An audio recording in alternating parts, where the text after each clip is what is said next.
Assalamu alaykum do'stlar, yaxshimisizlar? Bugun sizlarga qarg'a bilan qarg'ash degan hikoyani o'qib beraman. Qarg'a bilan qarg'ash. Qarg'a o'zini bilimchan qilib ko'rsatishga noito'mroq ekan.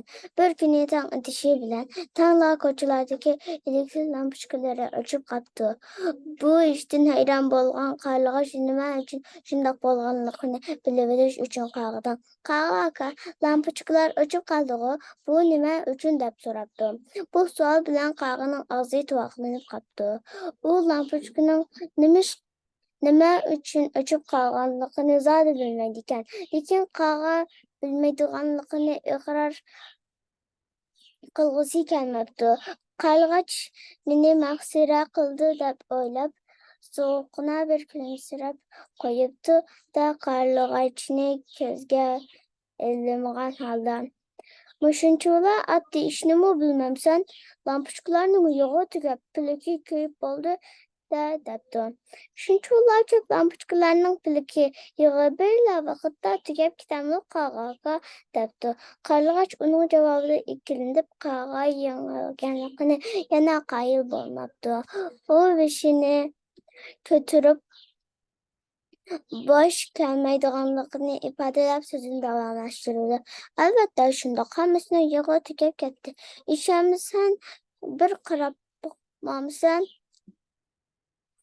Qarg'ach lampochkalarga bir-birlab qarasa degandek, ularning ichida yog' yo'q. U qarg'aning so'ziga ishonibdi. Kech kirib, qorong'u tushishi bilan ko'chalardagi lampochkalar birdanla yonib ketibdi. So'ngra qarg'ach lampochkalarga yana bir boshidan qarab chiqibdi.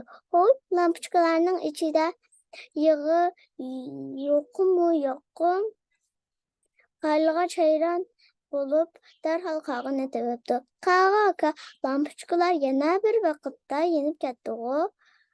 Qarg'a haligacha lom-jim deyolmabdi. U yuzi qizargan, duduqlagan holda: "Bizga ko'rinmaydigan bir xil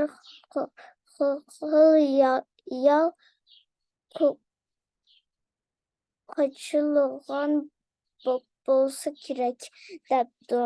Da shu chog'da ularning qishig'a bir g'oz kepti-da, qarg'aning so'zini anglab, o'zini to'xtatolmay qaqoqlab kulib ketibdi. U qarg'aning yoniga borib pichirlab: "Ukam, bilmaydigan narsani bilaman deb aytib, yolg'ondan biladigan qiyofatga kirib nima hojati? Lampochkalarga yog'mi, piliqmi ishlatilmaydi-ku, u tok bilan ishlaydi" debdi. Qarg'a beshini taban silib, nima deyishini bilolmay ketib qoldi. Maqol: "Bilganingni ayama, bilmaganingni bilaman deb koyima." Xo'sh,